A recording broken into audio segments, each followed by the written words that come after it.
Hello, I'm Jonasz Rawiński. Welcome on board the Eastern Express. As always, I hope you enjoy the journey ahead. 3.5 years into Russia's full-scale invasion of Ukraine, the war no longer moves in sweeping arrows across the map. Instead, it creeps, meter by meter, drone by drone. And yet, despite the grinding nature of the conflict, one thing is clear. Vladimir Putin is racing against the clock. With peace negotiations gaining momentum, he wants more land to bargain with. Negotiations are underway, the cameras are rolling, the world talks about peace. But on the battlefield, Vladimir Putin is sending wave after wave of soldiers to seize a few hundred yards of land he hopes to trade like poker chips at the negotiating table. On this episode, we look at how exactly is Russia attempting to seize Pokrovsk. Let's take a look at our latest report to find out more. Ukraine is taking the initiative when it comes to the battlefields around the town of Pokrovsk. According to latest reports, a series of Ukrainian counterattacks were able to destroy a dangerous Russian offensive in the area. Kiev deployed some of its best forces to finally put a dent in the encroaching Russian armies and overwhelm them with superior numbers. While these counterattacks are significant victories, they are still only local and are not a massive breakthrough in the war. In a single day, over 170 battlefield clashes took place around Pokrovsk, with the Russians attacking this part of the front 44 times. Moscow has started to put more focus on supporting its ground forces with airstrikes. This means that the situation is becoming very tense in the region, and there could be some kind of breakthrough on a front that has become stagnant over the last few months. Now it's constant. Everything's flying all the time, and with it being summer, you can't relax at all. Things are flying every day, every hour, every minute. As the battles rage across eastern Ukraine, authorities are redoubling their efforts to evacuate anyone who still lingers in the frontline towns. Some of these people remain hesitant to leave because they believe they have nowhere else to go and don't want to abandon their livelihoods. Other parts of Ukraine have also begun to struggle with the massive influx of refugees from the front. While there are enough resources and aid for everyone for now, authorities in Kiev will have to keep a close eye on the situation so it does not balloon into a full-blown humanitarian crisis. And now we're zoning in on the east-splaining portion of our show. For several months, and especially since the start of 2025, Russian forces have been hell-bent on capturing the town of Pokrovsk. While it serves an important role in Ukraine's line of defense, the settlement has also economic, historic and logistical value. Pokrovsk is a town located in Ukraine's eastern Donetsk region, and it has become the focal point of the current front line. Pre-war, some 60,000 people lived here, but official data says that less than 1,500 currently remain in the town. It has become the main prize for Russian forces after they captured a string of smaller towns in the summer of 2024. Pokrovsk lies at the very heart of Ukraine's most important logistics chain in eastern Ukraine. Crucial railways and roads run through the city, which means that should the Russians capture it, then the Ukrainian military will suffer a serious setback when it comes to its ability to supply frontline forces. It is also a key element of Ukraine's chain of fortified towns in the region. If the Russians break through, then the Ukrainian forces may not be able to fall back to similarly well-defended positions. Economically, Ukraine's only coking coal mine is located a few miles away from the city. While its operations are currently suspended, the country's post-war reconstruction efforts may be impeded by not being able to access this crucial resource. And now, as always, it's time to take a look at the issue in greater detail. So, let's begin. In recent weeks, Russia has intensified attacks near Pokrovsk, a city in the Donetsk region that has withstood repeated offensives since 2022. The methods are telling. Not giant armored spearheads or blitzkrieg breakthroughs, but infiltration by small groups of soldiers on foot. 2 here, 3 there, sometimes 4. They slip past Ukrainian defenses, regroup behind the lines, and then strike from the rear. It is a strategy designed not to win spectacular victories, but to destabilize, to probe, and to hold ground long enough to claim progress. The gains, measured on the map, look absurdly modest as a result. But in the logic of this war, every town captured becomes a bargaining chip. And with the pressure on Kiev to make a deal with Moscow, Putin's incentive to grab as much as possible, regardless of cost in men and materiel, has never been higher. The cost, by the way, is staggering. Russian commanders have been throwing poorly trained units, often convicts or newly mobilized conscripts, into the line of fire. One Ukrainian officer compared it to watching ants swarm towards sugar, relentless expendable, and ultimately tragic. We keep killing them, and they keep sending them, he said. The result is gruesome attrition, high Russian casualties for tiny slices of land. But to Putin, that is acceptable. What matters isn't the lives lost, but the headline number of square kilometers he can present as secured territory. Meanwhile, Ukraine is stretched thin. The brigades rotated into Pokrovsk and nearby areas are among the most battle-hardened in the country. Many of their soldiers have been fighting since the first Russian invasion back in 2014. Others have been in constant deployment since 2022. Exhaustion is setting in. And that is the central danger here. The war may look static, but Putin doesn't need sweeping victories. He just needs enough ground to claim momentum. And it is not confined to Pokrovsk either. Across the 750-mile front line, the same creeping tactics appear. Motorbike units darting through gaps, drone-guided assaults, small sabotage teams infiltrating trenches. That is why the battle for Pokrovsk matters far beyond its modest streets. It is a fight over whether land seized through attrition, terror and exhaustion can be legitimized at the negotiating table. Putin is betting that it can. Ukrainians are betting their lives that it cannot. But as it stands in global geopolitics, history has been known to throw curveballs. For now, here is to the hope that Ukrainian defense can hold despite the relentless Russian pressure. And now here to shed more light on the issue is Luis Vierenga, lecturer in international relations at the Baltic Defense College. Hello and welcome to Eastern Express. Hello, thank you for having me. So let's talk about tactics. Russia has been trying to crack the Donbass for years now, but this approach has been changing quite a lot. How would you describe the evolution of the way in which the Russians were trying to breach the Ukrainian defenses? And are the new approaches actually more effective than the ones they used at the very start of the war? Well, certainly I think there's a political, strategic, as well as an operational and a tactical element of this. I mean, if you look at the age-old Clausewitz quote that war is a continuation of policy by other means, it does seem to come at a very interesting time geopolitically this month in particular, because one of the sort of tried and tested responses that the Russians give is to stall diplomatic efforts and just intensify the ground and the aerial assault, which is exactly what they're doing. And I think that Putin is trying to circle the square of gaining territory. Some people call them territorial transfers. So he's essentially hoping, what I think he's trying to hope to do is to get President Trump to secure for him what his military can't, which is Ukraine's fortress belt. And after the Alaska meeting and then the subsequent meeting with President Zelensky and European leaders in Washington, I think this tried and tested stalling diplomatic efforts by just intensifying the ground and aerial assault is really trying to play into the U.S. president's perspective of we have to end the war because the killing has to stop. So if you look at what he says, then I think he's just trying to sort of solidify himself as a hard bargainer, because the other thing that's on the table is security forces there with an American backstop, which Putin has said that he is in no way, shape, or form going to entertain. And recently, Steve Witkoff came back with ideas that apparently were not actually initially talked about, but that President Trump has supposedly latched onto.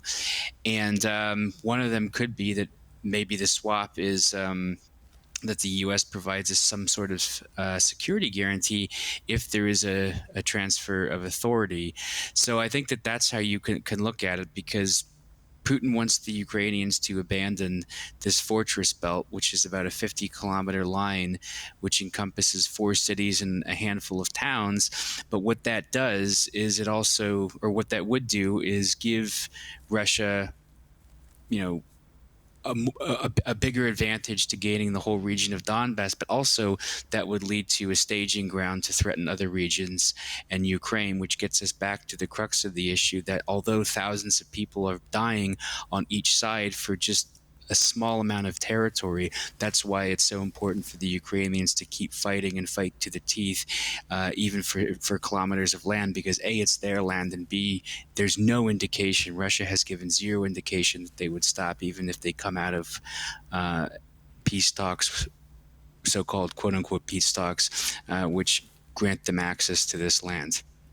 And that is a very interesting point, because judging from what we've seen, Russia has managed to capture 0.3% of Ukrainian land during the summer. So this is not any sort of major offensive, right?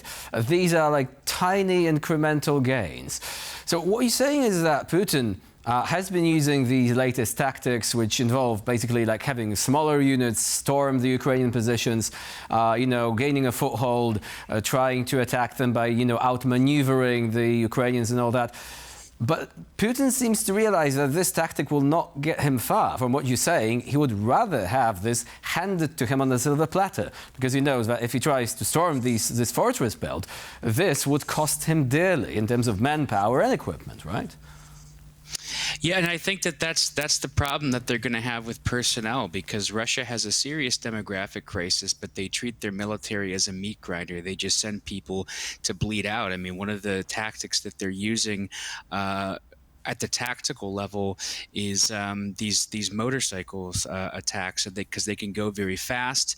They can these motorized assault troops, they can be effective because there's the issue of trenches and foxholes and the break and personnel power for them, but also they can evade drones and maneuver behind Ukrainian positions, because if you look at what they're doing with drones, the Ukrainians have been exceptionally innovative, but then the Russians have tried to catch up to their position on that, because at the beginning of this year, the Russians set up this dedicated drone unit, this Rubicon Center of advanced unmanned systems, and it advances first-person view drones. But the Ukrainians also have technology that gives Ukrainians access to the Russian drone operators' live TV signal. So at the tactical level and at the AI tech level, the Ukrainians have the advantage, but the Russians are trying to catch up. But I mentioned the strategic level because, as you pointed it out correctly, this is a war of attrition on the front lines in Donbass, and as brutal and as just heinous and horrific as the recent attacks in Kiev were, where 600 plus drones and more than 30 ballistic and cruise missiles marked the biggest attack since the Alaska meeting between Putin and President Trump. It also struck an EU mission building and a building for the British Council. So I think that's Putin trying to send a political message to the European supporters of Ukraine when they talk to President Trump, that he's not going to allow them, or he's going to try not to allow them to impact the decision made between Washington and Moscow. But I think for friends and allies of Ukraine, that is a very important signal that we're doing the right thing, and some, by supporting and by continuing to support Ukraine. So speaking of attrition, would you agree that the term also encompasses non-military, or at least partially non-military areas of activity, such as, for example, economic attrition? Do you think that Ukraine is capable of using this to its own advantage? And I'm basically referring to two distinct areas. One of them is what Ukraine can do on its own, specifically long-range strikes against sites which are important for the Russian economy. And the other thing, which we might actually explore further later on, is economic attrition in the purest sense. So Ukraine's allies actually ramping up sanctions and other instruments which, again, might be inimical to Russia's ability to wage the war. Do you think that this could be the way to go at this stage? Because at the front line, very difficult to make any sort of breakthrough, right? I think that is what is that is how it is very likely that's how they're going to proceed, because from a kinetic standpoint, the Ukrainians are very ferocious in hitting back against Russia with strikes on refineries. I mean, there was a Ukrainian drone strike on a Russian missile ship in the Black Sea because they're hitting back against weapon systems that are being used to target civilians. So I think that that should be an indicator. right there that we have to keep the momentum going.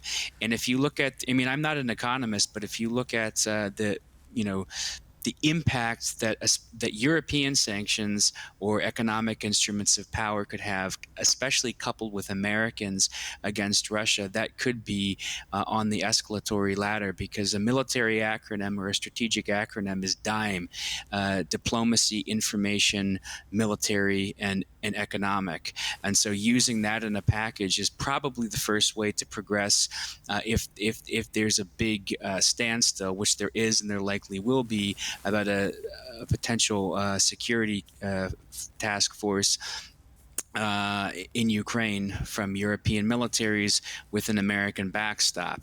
And I think that it's time to really start escalating from a Western standpoint economic packages that are going to severely and quickly cripple the Russian economy as fast as possible, because as I said earlier, Putin is stalling while he is carrying out air assaults and continuing the ground war. And if people are really serious about ending this, then there needs to be a firm package presented to Mr. Putin, preferably where everybody is on the same page to really get it done, but not getting it done in terms of just giving them room to breathe and regroup, giving them incentive not to do it again. So there's going to have to be tough measures taken if anything is going to advance in favor of Ukraine and allies and partners, for sure. Because let's not forget, NATO's eastern flank is also an area that is under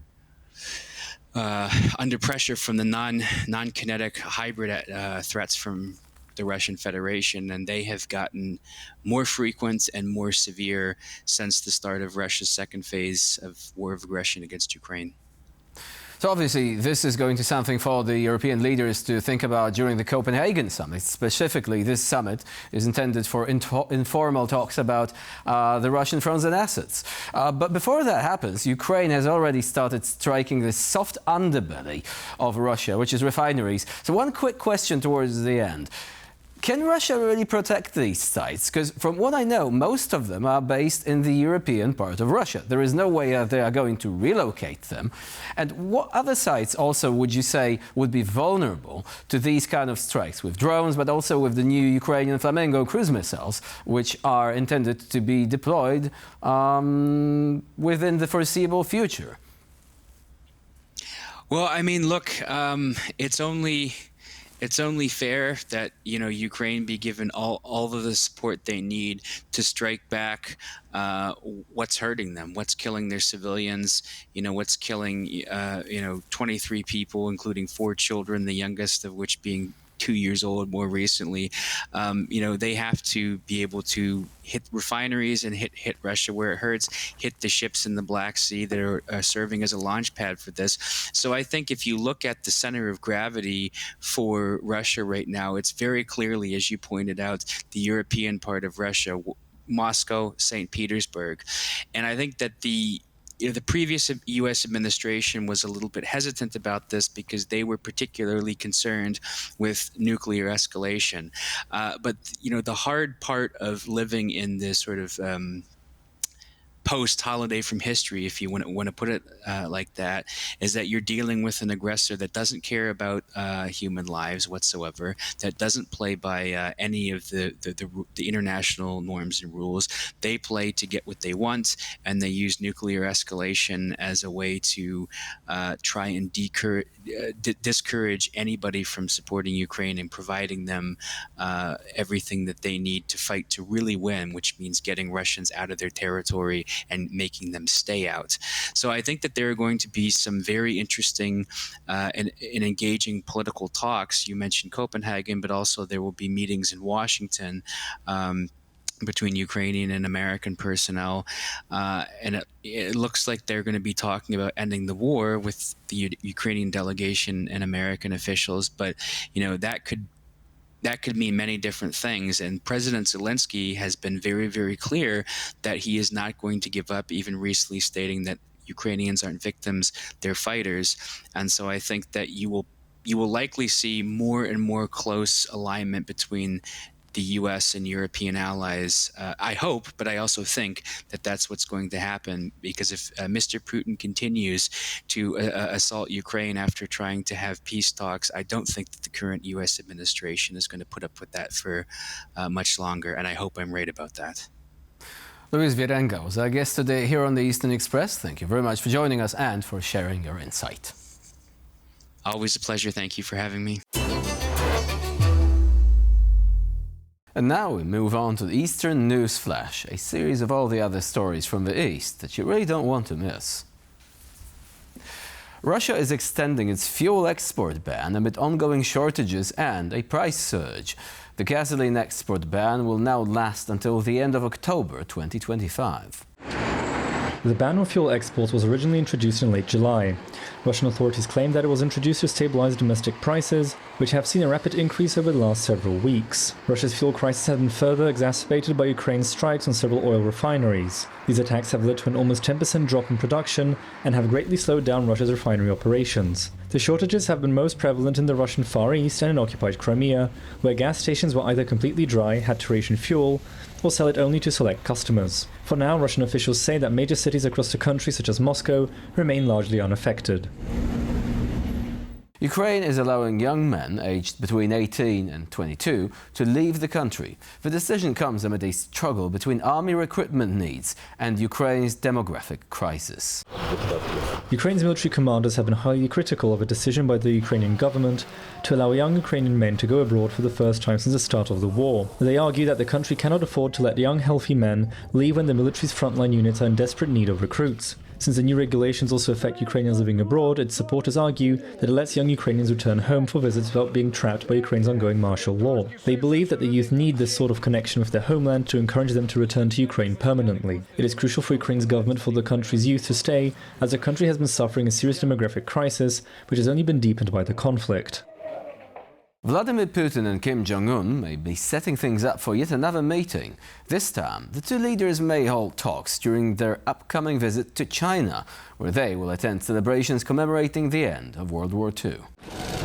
China's state media say that both Putin and Kim are among the 26 heads of state that have been invited to attend the celebrations. North Korean media confirmed Kim Jong-un's attendance, as has the Kremlin for Vladimir Putin. It is very unusual for Kim to attend such a ceremony, let alone a large summit involving several different heads of state. Observers believe that the North Korean leader will like to use this opportunity to meet with Putin, with whom he has tightened ties over the last year. North Korea and Russia have become very close partners since Russia invaded Ukraine in 2022. The two nations even signed a mutual defense pact in 2024, and North Korea deployed thousands of soldiers to aid Russia in pushing Ukrainian forces out of the Kursk region.